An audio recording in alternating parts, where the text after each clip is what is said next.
So thank you all for joining us today for our event, Overcoming Functional Movement Disorders, Sharing Progress and Hope. Northwestern Medicine and the Shirley Ryan AbilityLab are really excited to be working together to put on this event with Dr. Kathrin LaFaver, Dr. Sieg, and Donovan Long. Again, thanks for your flexibility for this event. The original intention was to have it as an in-person event. And obviously with times changing right now, we hope that you're all safe and healthy and doing your best to continue moving and progressing forward. Just so that you guys are all aware, the Shirley Ryan AbilityLab used to be the Rehabilitation Institute of Chicago. It was founded in 1954 by Dr. Magnuson. In 2017, we were lucky enough to move into this beautiful building right on Erie Street in downtown Chicago. That's our downtown campus, which hosts our inpatient rehabilitation hospital. We have about 250 inpatient beds. We also have 3 outpatient facilities and 5 day rehab sites. It's been the #1 rehabilitation hospital in the country since 1991, according to U.S. News and World Report, and it's the #1 in research with the National Institute of Health. Northwestern Medicine is conveniently located very close to our facility, thus us combining to work together on a lot of different initiatives. At Northwestern Medicine, there are over 40 specialties within physician practices and more than 4,000 practicing physicians. Last year, they brought in $443 million in research grants.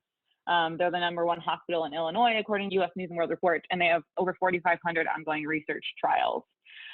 So in regards to functional movement disorders, we're lucky enough to have some unique opportunities to work together with patients who have this diagnosis. Currently, the way our programs are running, at Northwestern Medicine, a patient would be seen for a diagnosis of a functional movement disorder or a second opinion of a diagnosis. And then for treatment planning and rehabilitation services, they would join us at the Shirley Ryan AbilityLab and our interdisciplinary team functional movement disorder clinic. So we are two separate entities, but we are academic partners, and many of our physicians and team members hold joint appointments with both organizations. And we continue to work together to advance care through research, clinical practice, academia, and continued outreach. Our agenda is just going to be the 2 presentations from Drs. LaFaver and Sieg. And then Dr. LaFaver is going to interview a former patient, Donovan Long, about his experience with functional movement disorders. At the very end, we will have time for a Q&A session, and then the session will end about 3 o'clock. Who you're hearing right now, my name is Sherry Marchbanks. I am the program manager for the Parkinson's Disease and Movement Disorders program at the Shirley Ryan AbilityLab. I'm a physical therapist by background and have a specialty in neurology. And again, any questions or concerns that may be related to individual care or questions about our program can come directly to me. I'm happy to answer them. Our first speaker is Dr. Kathrin LaFaver, who I'm sure many of you know. She is on faculty at Northwestern University and continues to see patients at the Shirley Ryan AbilityLab in our interdisciplinary team clinic. And without further ado, I will let her get started. Great, thank you, Sherry. I'm just going to say hi to everyone. Yeah, so welcome also from my side. As Sherry was mentioning, we had planned an in-person awareness event for FMD last week and had to reschedule. So, but we're very happy to connect this way, and especially happy that Donovan has agreed to participate in this activity. And I know many of you are especially interested in hearing from him and hearing from someone who has really underwent treatment for FMD and is doing much better. So I know there's a lot of different probably people listening today. I would imagine some of you are actually patients of mine. We have also shared the link with FMD Hope and with social media. So just to make sure we're all sort of having a bit of a shared background, I was going to review some basic information on functional movement disorders. And Dr. Sieg will share some more specific information on FMD in times of COVID and give some good advice and for people on how to cope, especially during this time. So what are functional movement disorders? So in general, I like to define it as one or more symptoms of altered voluntary movement control that is not due to other neurologic condition. Now, this can certainly get a bit confusing, and people can have many different symptoms, including tremor or shaking of limbs, gait problem, abnormal posturing of arms or legs. And a lot of times there's overlapping symptoms, and symptoms can mimic other movement disorders. So as some of you have experienced and know all too well, it can be a bit of a process in actually getting the diagnosis, because symptoms can initially be mistaken for other diseases, such as Parkinson's disease, as an example. The symptoms often start fairly rapidly, although they also can come on over a longer time and can vary over time. Optimal treatment has not been established. Now, with that being said, this doesn't mean that treatment is not possible, but we don't have sort of a neat guideline book, do ABC, that just works for everyone. So it's a bit more of an individualized process than for some other disorders, which have been probably more research, so to say. So let's go over to the next slide and talk a bit about how common FMD actually is. So how common is FMD? So oftentimes when I make the diagnosis in someone for the first time, patients will tell me, I've never heard about this. And unfortunately, that is all too often very true. Because despite being such a common disorder, and it's estimated about 5% of patients in most movement clinics have this diagnosis or share this diagnosis, there's still a lack of awareness in the public about, and even among many healthcare professionals. So according to one study that was done in Scotland, they looked at a bigger picture, and we talk mostly today about functional movement disorders, meaning involving movement symptoms. But in the bigger picture of functional neurologic disorders, so if you look at the whole array of functional symptoms, including memory complaints, vision problems, weakness, numbness, or sensory loss, this study has actually found that up to 30% of people in neurology clinics might have some functional symptoms. So it's a huge issue. And again, despite this, there's not enough research funding and a lack in really awareness we still need to overcome. So my next slide is titled, What's in a Name? The terminology can be quite confusing as well. So in the older literature, there's still names used such as hysteria, psychogenic disorders, non-organic, stress-related conversion disorder. And as we have, especially in the past 10 to 15 years, learned a lot more about these disorders, the term functional neurologic disorder is really now a preferred term. And let's go to the next slide, and I'm going to explain a bit more about what we mean by this. So first of all, who's at risk for developing these disorders? And so today I'm really, because we have a full packed hour, I'm kind of just scratching a bit on the surface of some of these issues, but people at high risk for developing FMD are generally women. So it's about 70% of women that are affected. People who have some adverse life experiences are more commonly affected. Interestingly, if you already have a diagnosis of another neurologic disorders or a mood disorder, you're also at a higher risk of developing FMD. And then finally, lack of family and peer support can be a risk factor. So risk factors are different from trigger factors that really kind of set the disease off. And those can include physical injury, such as an accident or even undergoing surgery for something completely unrelated, having a concussion, having stressful life events, being sort of in transition phases. We often see people who are kind of at the end of high school, transitioning to college, or kind of from college to the first job. So a lot of times, other later in life transitions can be difficult and provoking factors as well. Lack of sleep and acute anxiety can trigger these things. So again, the diagnosis can be quite confusing, especially if people hear this the first time. And oftentimes doctors will tell you, well, the tests are normal, your imaging study is normal, your laboratory studies are all normal, this might be stress related. And hearing this, and I just mentioned, like, while stressful life events can be trigger factors, it can be very confusing, and sometimes people have a perception, well, is this all in my head, or do the doctors not even believe me, or do they not really know what's going on? And to my in my how I kind of like to explain it is, well, the brain ultimately controls all of our body, the rest of our body. So whatever happens with our movement control goes back to brain processes. And this is just a rough description, or kind of rough areas of the brain. So there are areas like the frontal lobe that have to do with planning of movements, for example. There's a motor cortex that really sends the signals, the sensory cortex that gets signals from the body. And all these parts are very, very active and talking all the time. And there's lots of connections that then lead to our planned movements and thoughts and emotions and everything.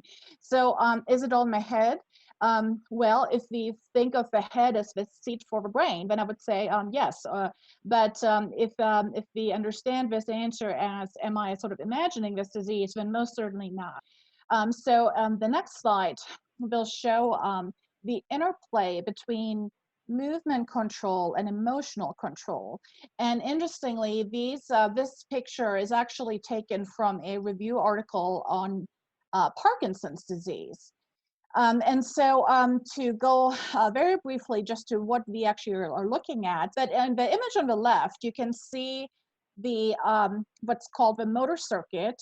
So it starts at this motor area in the brain where the movement is initially kind of initiated. And then interestingly, there's this feedback loop. Their movement gets modulated through input by what's called the basal ganglia. And then gets sent back to the motor cortex. And there's a lot of influences from other parts, other areas of the brain that then modulate the movement. And so interestingly, the same is true for emotion. So on the right side of the picture, we see the emotional circuit, which functions very similarly. So this starts in the hippocampal or paralimbic area here in some of the emotional regulation centers of the brain.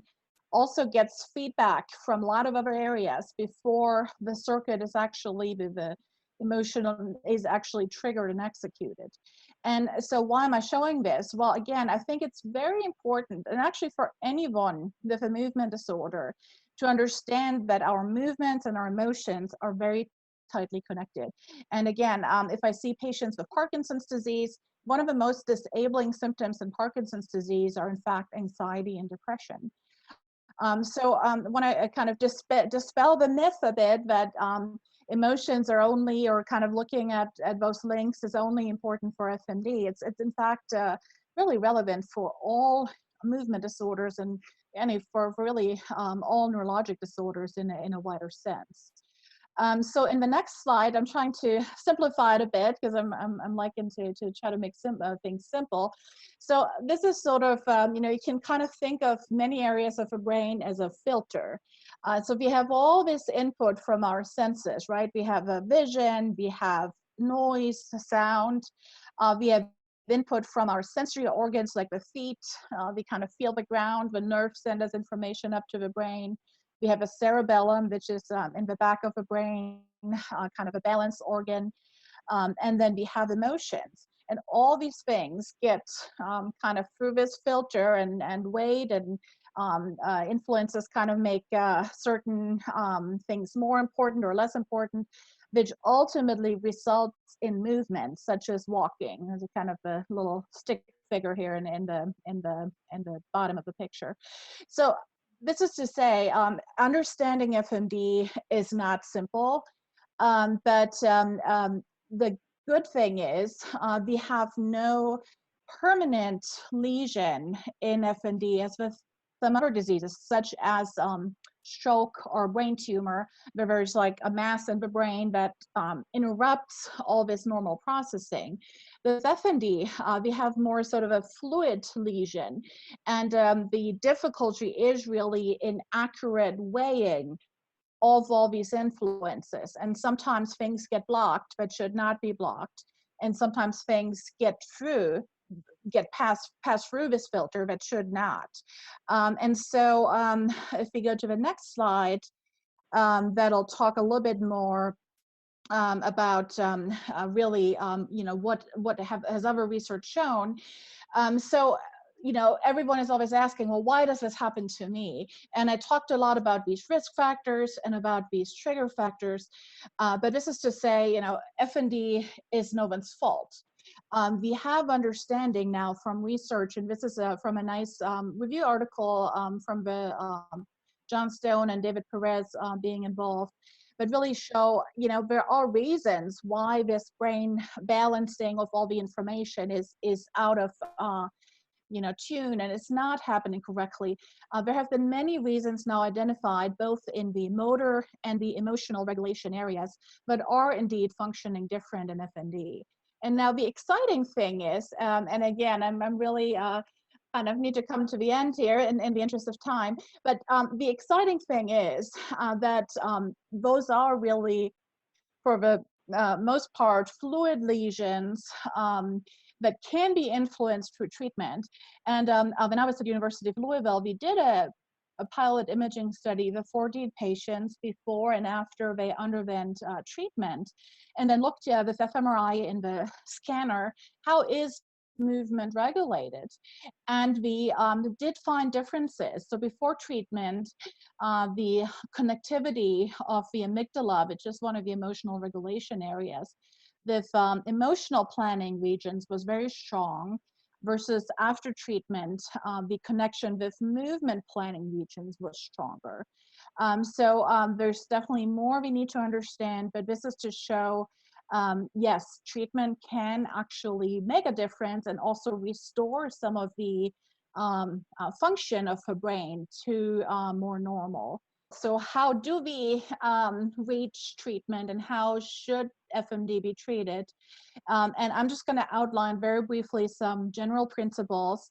As I mentioned already at the beginning, treatment needs to be individualized. There's not sort of a one size fits everyone approach, and Donovan will share his story in a few minutes here. So diagnosis needs to come first. No one can really successfully engage in treatment without really receiving a diagnosis. And then there really should be an assessment of physical symptoms, of emotional symptoms, of strengths and difficulties that would then lead to an individual treatment approach. And that can include physical, occupational, speech therapy, psychological treatments, optimization of sleep, diet, physical activity can all be very important. And then also looking at the whole environment. Like I was mentioning, stress can play a role, and if you're having a lot of stress in your family and at work, those are all things that need to be looked at.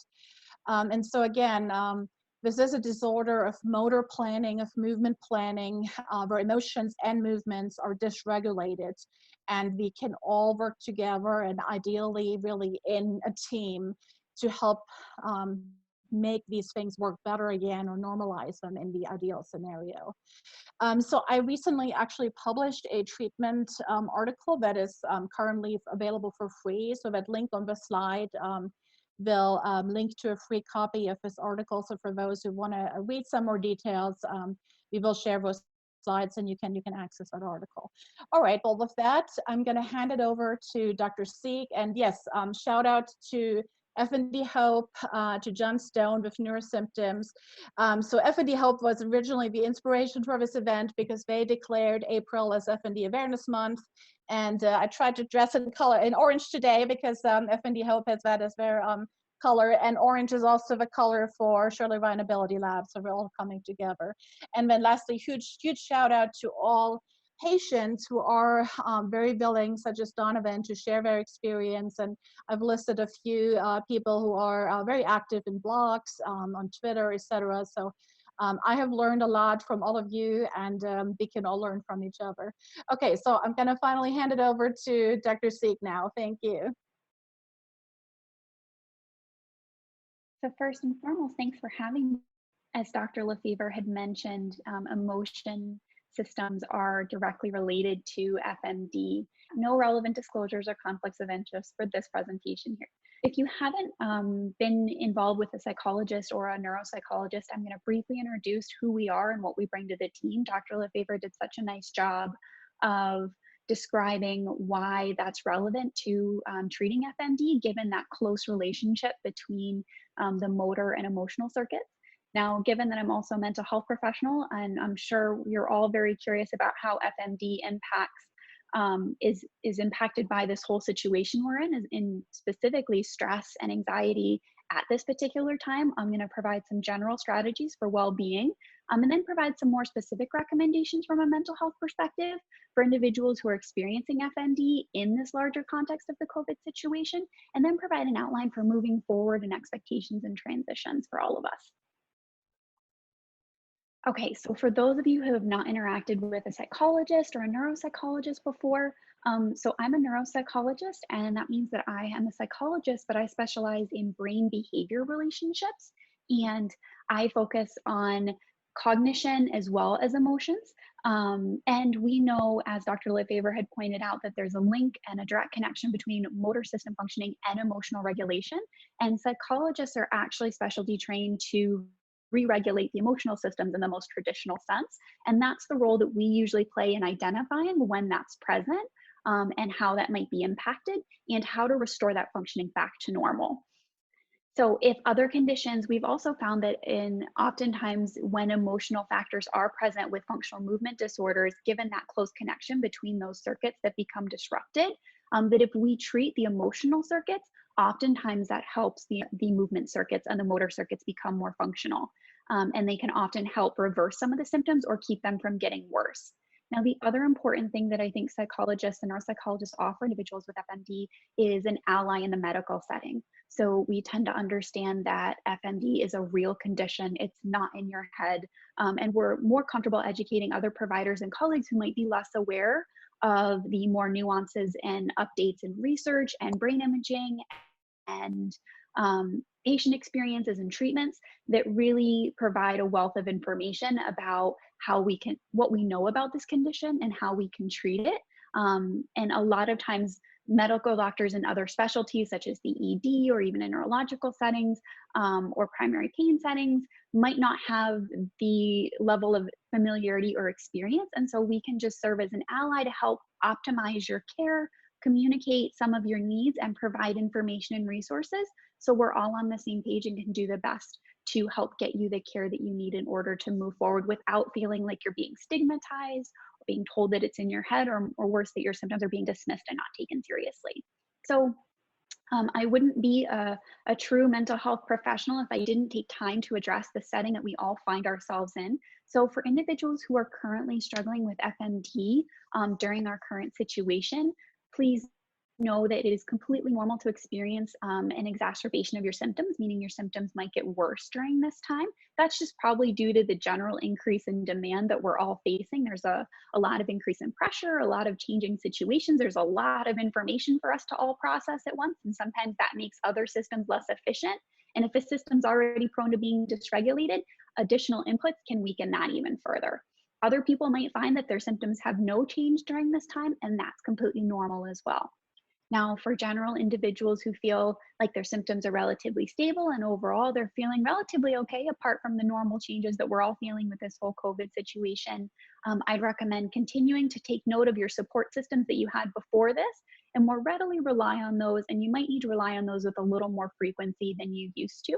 Maintaining normal routines is really important. That helps the brain stay regulated and normalized, and maintain quote unquote connections via the internet and socializing, and be creative with how you're socializing and getting your outlets met. And some people find that being more mindful about small comforts and practicing gratitude can really help keep their mindset more stable and balanced when dealing with this additional stress. Some individuals find that this is a time to look at this as an opportunity. This is obviously an overwhelmingly negative situation, but trying to find the silver linings and the positives. Some people find that they're taking this time to spend time with family members that they wouldn't otherwise had time for, or they're able to do those home tasks that have always gotten pushed to the back of the list because you never spend this much time at home. And the other thing you can do is reach out and support each other's with FND. April is FND Awareness Month, and reaching out to someone who's who has similar symptoms in this current global context, it might be a really nice gesture to reach out and support others via social connections, internet social connections, to help them feel connected and less alone during this time as well. And oftentimes helping others can also help our mood as well. So for individuals who are struggling more with stress, anxiety, or depression, as Dr. LaFaver had pointed out, those circuits between FMD and emotion are so closely connected. And oftentimes in situations like this, more emotional symptoms can develop, or you might have been struggling with that before the development of FMD, since it is sometimes a risk factor. And now that you have an FMD, you might be more likely to develop these conditions because of those close connections. And then you add a global pandemic, and pretty much anyone's prone to developing stress, anxiety, or depression during this time. So I want to give some general recommendations about how to approach these situations in a mindful way so that your symptoms will match, or your solutions will match your symptoms, and that the strategies you're trying will actually plan to address your specific symptoms. So I generally recommend an emotional intensity rating scale from 0 to 10. So 1 on the low end, you feel no stress and low emotions, and 10 being severe stress, extremely intense emotions. When those emotion networks become extremely activated, you feel like you might lose it. Your FMD symptoms might be the worst. You might be shaking, feel very uncomfortable. It can be a range of emotional expressions. For emotions that might be at a range of 1 to 5, I'd recommend using our more traditional relaxation skills. Now, these are the skills that we would generally teach within psychotherapy as it relates to managing FMD when you're on a relatively low end of the emotional spectrum. You might have some stress, and there are some skills to help manage those. So there's apps that you can use, there's Headspace, there's Calm. A lot of those have reduced their subscriptions or eliminated their subscription fee in the particular setting that we're all in. Oftentimes there's learned breathing strategies that either your physical therapist have taught you or you've learned in prior therapies, other movement exercises like yoga, or being a little more strategic and logical at these times. If you notice some worry or anxiety or depression coming about, being more strategic to think logically about how you might be able to solve some of those problems and turn that emotion into a constructive emotional outlet. For those individuals who might be experiencing a higher level of emotions at this time, or involved with their movement disorder at any other time, higher levels of emotional intensity would be on a scale of like 6 to 9 and above on that 1 to 10 scale that I talked about. So we would call that an emotional crisis. And that's where that limbic center that Dr. LaFaver talked about is very, very active. And it becomes so active that it actually takes away your ability to process in other brain areas. It sort of steals all the brain's energy and attention at that point, and it's sort of all you can feel and think about in that moment. And for those level of emotions and level of intensities, what I would actually recommend is not attempting those internal modulating strategies, because your internal level is so widely activated that actually what you need is external distraction to allow those emotions to start to subside and become less intense. So external distractions would be things like deliberately engaging in a different activity with the intent of allowing emotions to be settled and allowing your mind to be distracted from that heightened internal state that's just reverberating through your limbic system. So watch a funny movie, watch a movie with a completely different emotional valence. Call a friend, let them know you're freaking out and you need to be distracted about something. So have a different conversation about something totally different and let your mind get drawn into that. And if you need to, come back to the problem that originally caused the distress, but only after your limbic system has had a chance to reset and fall back down to a more normal level. So if you actually happen to be experiencing yourself at more of a 10, try the above crisis skills and time yourself. And if you feel as though after about 30 minutes, your level of emotional intensity remains at a 10, I'd recommend talking with a trusted person or reach out to your medical team to discuss any further options at this time. Now, how we're all considering moving forward. Now, Dr. LaFaver discussed wonderful advances in research regarding emotions and motor control, and the advances in the treatment team, which has become much more interdisciplinary, where we're involving motor teams and emotional regulation teams, as well as yourself and your families being involved. And this is obviously all going to happen ideally in the world of that beautiful new shiny building that Sherry pointed out at the start of all of this. So in the meantime, expect transitions going forward. And one thing I can recommend from an emotional network management place would be remaining a flexible mindset while holding on to the pillars of comfort. So you want to reduce expectations in terms of things staying the same by thinking about the way things might be different with a creative and open mindset where you think and ask questions, you engage curiously about, well, how might things change in terms of how my treatments are being offered? What role can I play in that? How can I make that easier? What might my medical team need to know? What might I need to have in place? While you hold on to those pillars of comfort in your mind, so those things that will always remain stable regardless of the changing situations, things like your friends, your family, those aspects of you that make you you, and those general comforts that we all kind of rely on in the midst of any change. So it allows you to hold on to the positive emotional valences that really help neutralize that emotional limbic circuit while maintaining that cognitive flexibility of the frontal lobes that's necessary for planning motor movements and engaging constructively with the environment. So for those of you who might be experiencing more intense emotional stress related needs at this time, or in general with FND, if we weren't in the middle of a pandemic, for those who have experienced more intense emotional needs, we obviously usually recommend psychotherapy to address that. And if you're feeling those intense emotions or you're feeling that need now, please reach out and try and find a psychotherapist. Most of our mental health field has transitioned to telehealth because we recognize that during this time, mental health is even more relevant and important. And now would be a perfectly reasonable time to start that. We all recognize that people who might not have needed mental health before might need that now in these circumstances. And particularly individuals who are already facing a debilitating condition like FND, knowing that you already have this level of burden and now there's an additional burden, and it's okay to need a little more help during this time. The other thing for individuals really struggling with any mental health aspects is, particularly at this time or in the early phases of their treatment, would be medications that support mood and stress. That can help balance out and neutralize some of that overactivity in the limbic circuit, and it can be a useful additional support. Now, for individuals who might just be feeling overwhelmed at this time, don't worry. If you go on medications, you can always discontinue them once the stressors subside or you feel like you've gotten a better handle on things. But sometimes the best thing that we can do for ourselves, our bodies, and showing ourselves a little bit of compassion is giving ourselves the best opportunity that we can to maintain well-being and a positive mental mindset, because oftentimes that can support FMD symptoms as well and help those be a little more controlled.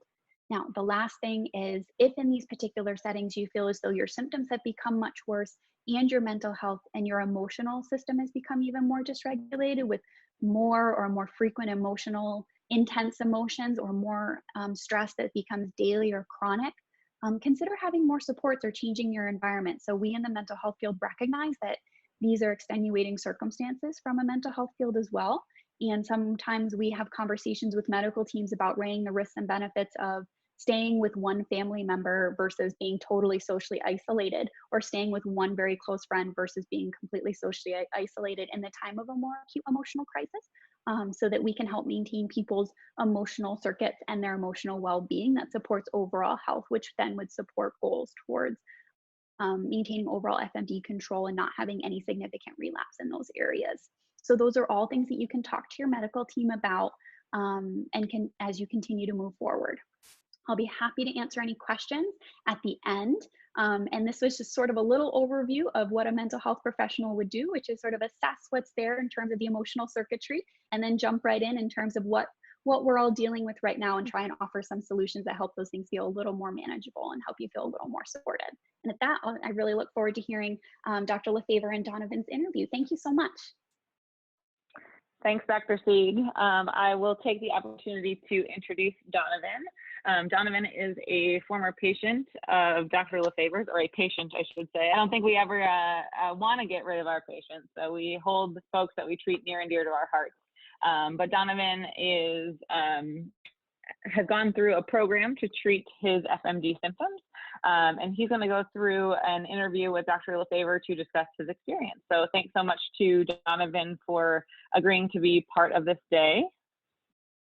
All right. Well, yes. So it's my very great pleasure to talk with Donovan today. Sherry has already mentioned Donovan works as a TV anchor and news reporter, has been affected with FND, and over our paths overlapped in Louisville when he participated in the motor reprogramming treatment there a while ago. And yeah, so Donovan, welcome. Oh, thank you so much. So good to be here and to see you again under these circumstances. Yeah, so yeah, we have so our program in Chicago just has started really in December, and we've also had some patients who fortunately had very good success. But I was especially interested to reach out to you, who has now a little bit distance from the treatment and can share a bit of a wider perspective of how everything evolved. So maybe to get us started, why don't you share a little bit how your symptoms Sure, initially sure. Hi, started? everybody who's listening and watching. I was involved in a car accident July 2nd of 2018. I was working as a reporter in Tennessee. Coming back to the news station on the interstate, was driving, and I slammed into a wheel that came off of a trailer being pulled by an SUV, lost minor control of the vehicle, ended up in the median, and I went to the emergency room because I was experiencing a lot of pain in my legs. Had no idea what was possibly at that time torn or broken or fractured. And but I remember waking up the next morning and the next week after that with I lost movement in my left leg, and then a week later after that, my right leg I lost movement in that leg, and I became, I guess, to an extent, paralyzed, and I could not understand what was going on with my body, why I was experiencing these symptoms, because 24 hours to 48 hours ago, I was able to walk. And I think that was the most daunting part of the experience, is not having that control over my body as I once had. And then it just escalated from there. I saw an orthopedic doctor, a neurosurgeon who indicated I was malingering. Everything that was wrong with me suggested that I may have had something broken, or a sprained spine, or a fractured spine, a broken back. But after having MRIs and X-rays, there was nothing broken. And so he didn't have anything to fix. Therefore, he indicated I was malingering, which is a fancy term for faking. And I kept explaining to him, like, I promise you I'm not faking. I'm not that guy. I'm not that person. I like to be active. I just remember waking up one day and I was inactive. That must have been really, really hard to have someone accuse you of that, essentially. Yeah. So how It was your was. path then to getting the correct diagnosis? Sure. So my mom and dad were very instrumental in helping me figure out what doctors to see and who to visit and where to go. I ended up visiting a neurologist in Knoxville, Tennessee, and Dr. Vogt was her name, or is her name rather, and she's a neurologist there. And she indicated her father was diagnosed with FND as well, and she knew exactly what I had after hearing what I had been through and describing my symptoms and kind of my new normal. She was able to diagnose me with that disorder. And it was confirmed by a doctor at NYU. I traveled to NYU there, saw a neurologist there with my father, and he indicated it was also FND. So I started finding treatment options after that, which included physical therapy, occupational therapy, and then I wound up in your office, Dr. LaFaver, at the University of Louisville, and sought treatment there as well. Yeah, so you have really made a remarkable recovery and have been really able to learn to walk completely independent without any help. So can you maybe share a few things that have really helped you in treatment to get to that point? Absolutely. I think a big thing for me was I wanted to run again. I was so focused on wanting to get up out of my chair by myself without assistance and run again by myself. And so when I entered the rehab program at the University of Louisville, where I first met you, Dr. LaFaver, I worked with physical therapists, occupational therapists, speech and memory coaches, and I saw a psychologist. And all of them sort of touched on every part of the body that was affected by FND. And a lot of my time spent during physical therapy was learning how to get up by myself, or use my legs to hoist myself up, or being able to lie down and raise my legs by myself, or kind of practice playing basketball and, making sudden movements with my body and my legs.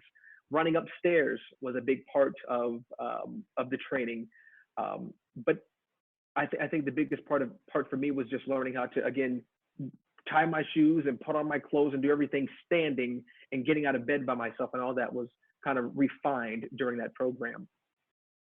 Yeah, so I know you shared with me yesterday, or I guess we talked a bit about yesterday. You already had made some progress before you actually met me, but I think the time you spent in that more intensive rehab kind of allowed you then to take that next step and to really. Yes. You had still sort of said, well, when I'm walking, it still doesn't feel normal, and Yes. so it sounds like there were just still things going on that didn't allow you to move normally. So what kind of made sort of the biggest difference and from making some progress to feeling normal Would have been the again? biggest difference. I think I had to get to a point where I trusted myself and trusted professionals around me to help get me to where I wanted to be in life. And I think the biggest part for me was wanting to resume life as normal. And I knew there was a possibility, although I didn't know a timeline as to when I was going to be able to walk and run again.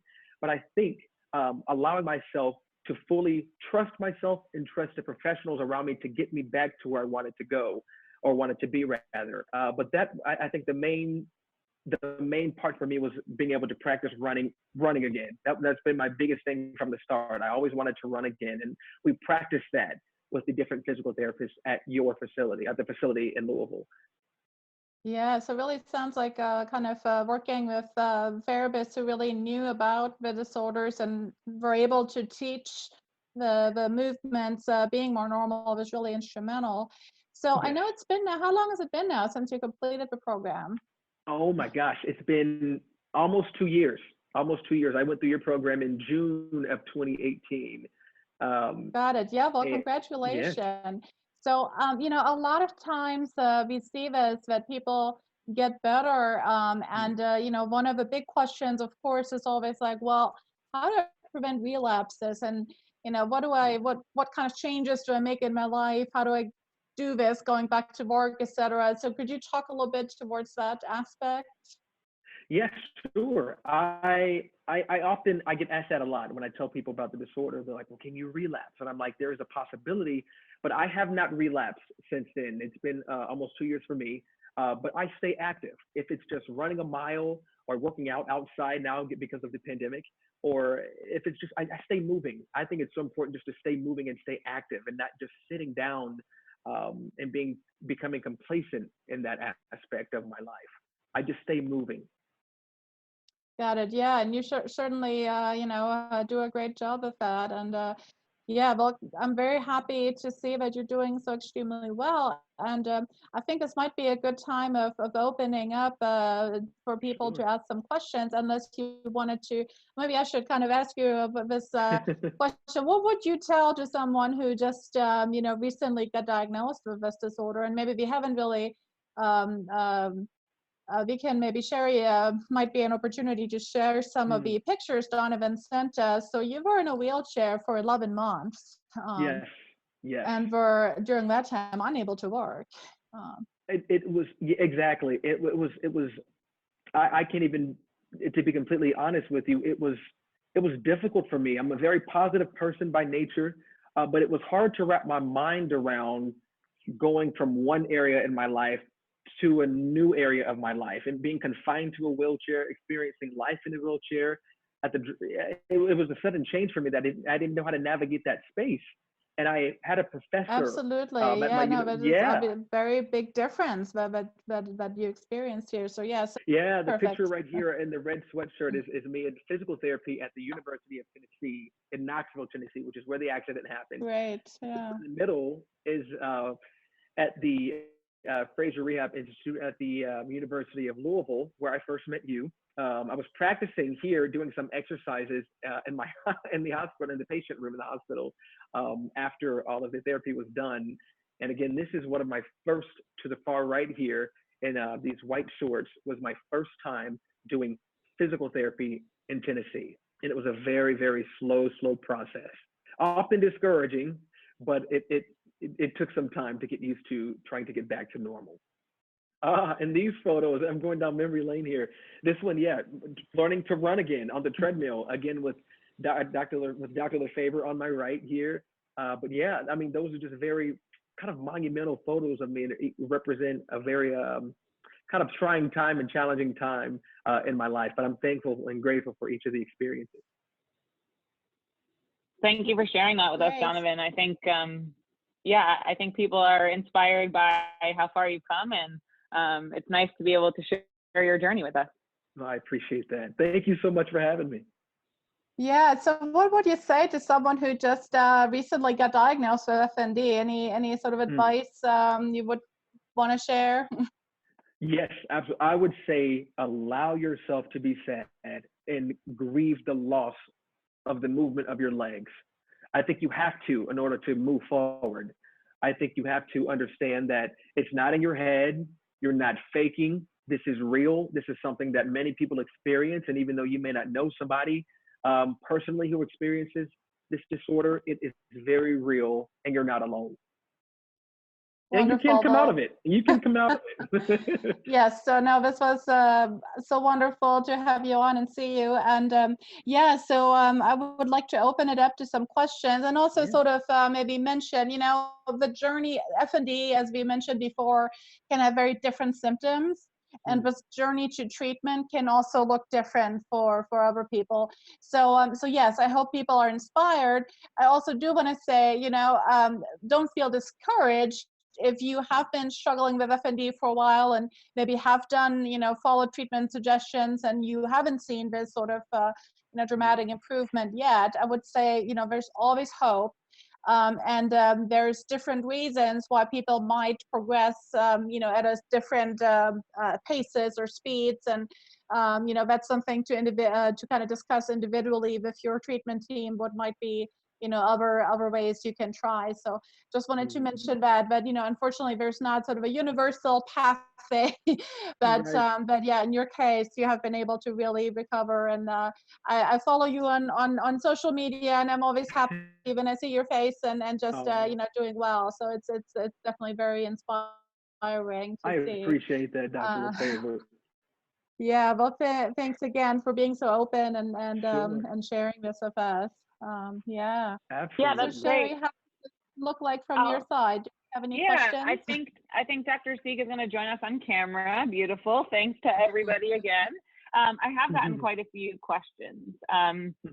So the first question is, does this ever go away completely? Should all my symptoms go away? Yeah, well, maybe Donovan, but why don't you take it from your perspective and maybe talk a bit about how you have experienced this? Sure. You know what? I still have pain in my legs sometimes. I still have pain it's very few and far between, but I have a little bit of pain in my legs that still lingers before the diagnosis and before I got in the car accident, because I'm still able to resume the things that I normally used to do prior to the accident. So they may not go away 100%, but I would say I'm 98% back to the old Donovan. That's wonderful. Yeah. So I would say, you know, in general, again, it is very individual. So from the patients I've seen, I hate to kind of break it down in percentages, but there are certainly people, and I think Donovan is an example that, you know, this tends to be a one-time event that with treatment you can, you know, more or less overcome. For many patients, it's not quite as kind of the same. Many patients I see, although they do certainly make a lot of progress and success in treatment, they do need to, I hear a lot of patients who say, like, you know, I do need to do my routines, and it's very important that I do regular exercise, regular meditation, mindfulness, take care, really kind of plan my schedule and make certain adjustments to prevent relapses. So it's a bit of an individual question. And, you know, if you have other medical conditions, there's some people who've already had chronic pain, for example, before they got FND, you know, things can look a little bit different. Yeah. Yeah, thanks for that. The next question was patients who managed to overcome their FND related symptoms, and what if, I should say most of their FND symptoms, what if they have lingering symptoms such as dystonia? Yeah, I think it's a bit the same question. So, many people have different symptoms. So Donovan was an example where there was mostly the leg weakness, but other Mhm. people have more symptoms like dystonia or tremor or cloudy thinking and other parts. And typically the movement symptoms can sometimes be resolving the quickest, especially if sort of a physical therapy, while other symptoms such as pain or cloudy thinking can linger a bit longer. Dystonia can be a bit tricky too. So, sometimes it does really involve being a bit creative and having input from sort of several healthcare professionals working together, ideally, to find things that work. Um, Mm. That I would say the Okay. lingering symptoms or the symptoms that don't respond as well to the traditional physical treatments is probably an area where your psychologist or neuropsychologist probably helps out a good bit, because it's sort of one of our bread and butter things that we do, especially working with individuals who have chronic illness or might have more variable illness, is learning how to adjust to things, especially sensations in the body or things that used to be triggers of something worse, a more significant condition, and helping the emotional reaction to those indicators become not so alarming, so that the rest of your brain and the rest of you, quote unquote, is able to focus on living the life that you want to live, maximizing your activity, and how to not have any of those remaining symptoms or indicators turn into something bigger or perpetuate anything, and then helping you maintain control of those indicators so that you still feel like you're living a really valued, really constructive life. Exactly like what Donovan was saying. He's 98% better, but he doesn't fret so much about that 2%, which probably really contributed to him being able to maintain the level of activity that he is. So really good job on that, Donovan. I But it's appreciate probably that. those, yeah, it's awesome to just see that that's naturally kind of happened. And I'm sure you Mm. probably worked on that a Yes, bit, but ma'am. those lingering symptoms of how to deal with those is often something that there are strategies that a lot of mental health professionals have had to work out for a lot of other conditions, neurological conditions, stroke, epilepsy, brain tumors, those kind of things where the symptoms persist, those cognitive changes. So fortunately, we have a lot of good experience from other areas that we can pull into helping individuals with functional symptoms that do have their symptoms persist, so that patients can still feel very effective, very in control, and still maintain a high quality of life, even if there's any little indicator of their symptoms remaining. Great, thanks for that. The next question I received asked, are there known chemical or exposure risk factors for developing functional movement disorders? Yeah, I can take that question. So I get that asked quite a bit, and I think in that same context, sometimes people feel that other things have caused the disorder, like an accident or surgery, etc. So, to my knowledge, there's actually no specific relationship to chemicals per se.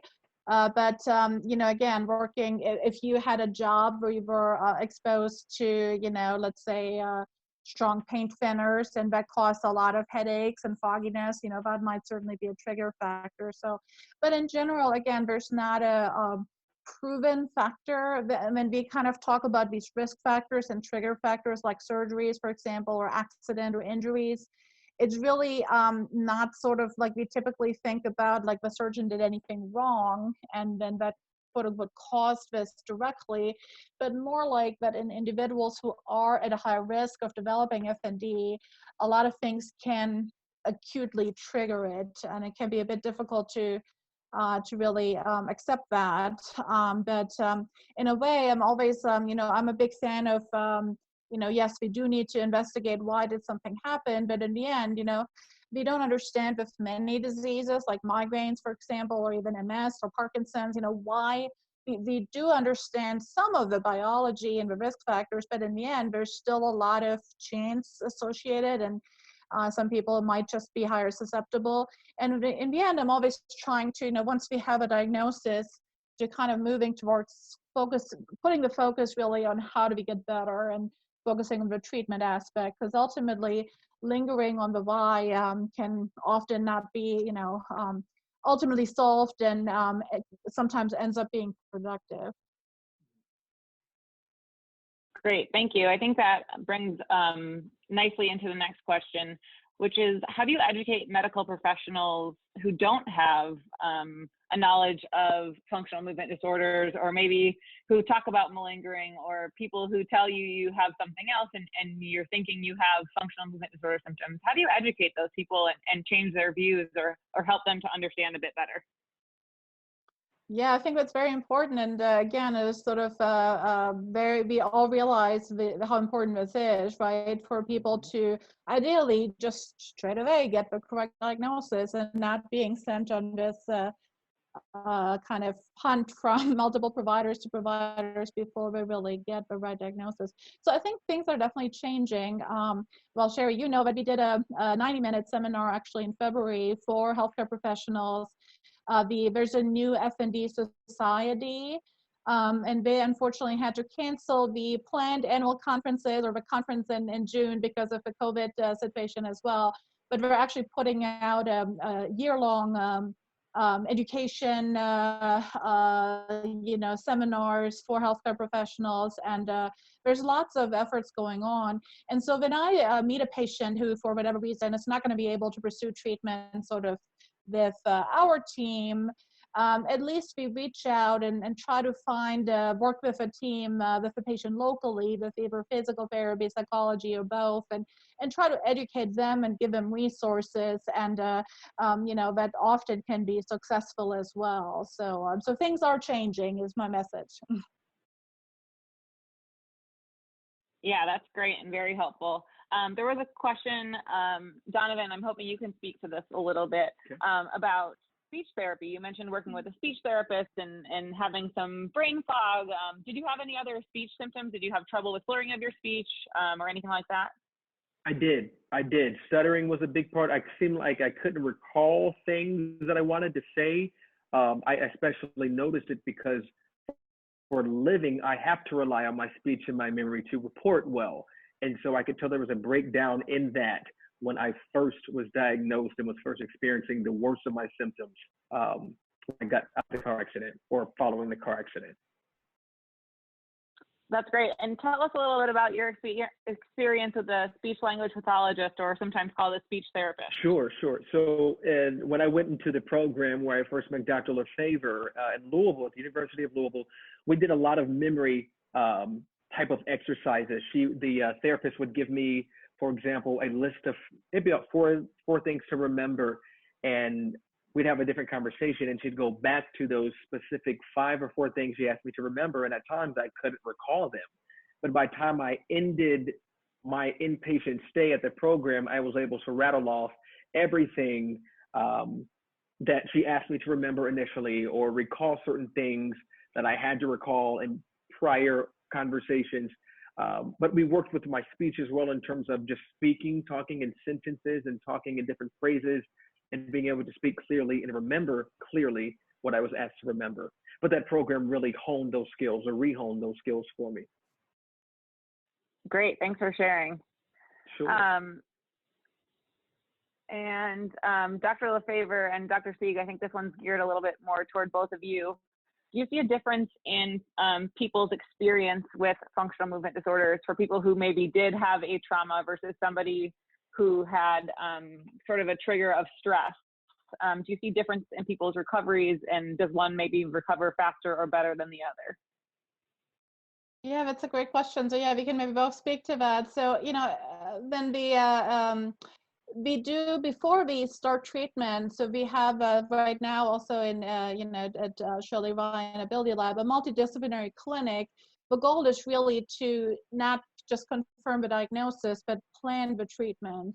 And if people have a very strong trauma history, for example, and do experience a lot of distress in relation to that, it might make sense for some patients to work on those things first before addressing more of the movement components.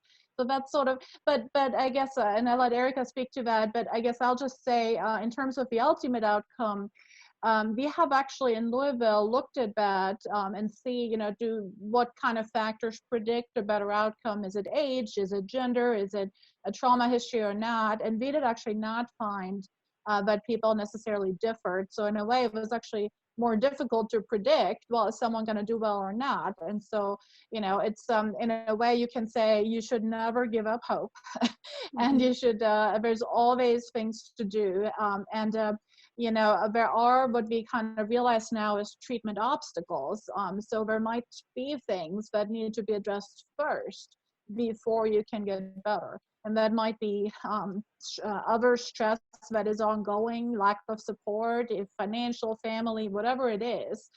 So sometimes you're just in a tough spot that needs some additional support before you can really fully, you know, jump in with just, you know, the physical therapy, etc. So Erica, what additional thoughts do you have on that? Yeah, I think my impressions are very similar, that having a background of trauma does not necessarily change the potential outcome for a full and complete recovery, or how quick that recovery can happen. I've seen it both ways, and every way in between with that.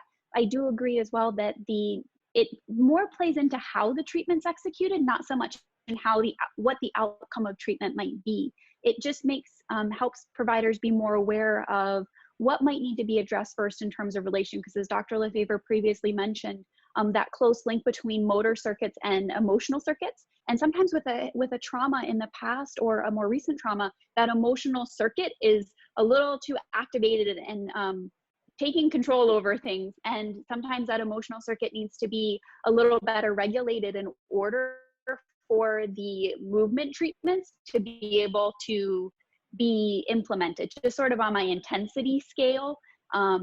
Needing to bring that intense level of emotional intensity or emotional activation back down, so that the brain is in a receptive state where it can benefit from reprogramming, like the physical therapies.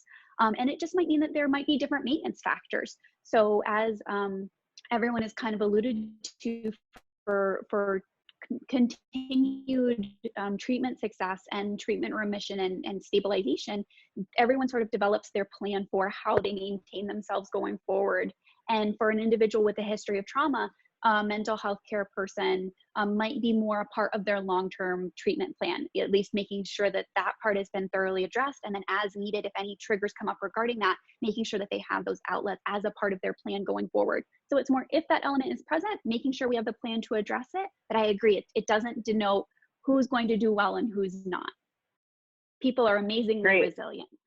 I appreciate both of your input on that, and just want to take an opportunity from the Shirley Ryan AbilityLab and from Northwestern to thank everybody for coming on today and joining us. We know this is a new and unique setting for everybody, and we're all doing some different things. And a special thanks to Donovan for his willingness to share his story, and for his perseverance and really showing you know, how well people can do after a diagnosis, getting back to being on television, winning awards, and being so successful in all that you do. So thank you to you both. A couple people did send me program-specific questions about the Shirley Ryan AbilityLab. I will briefly speak to that. If you do have more individualized questions or needs regarding your own care, please feel free to send me an email. You guys all have my email. You may also give our program phone number a call. That number is 312-238-7363, and that number actually comes to me.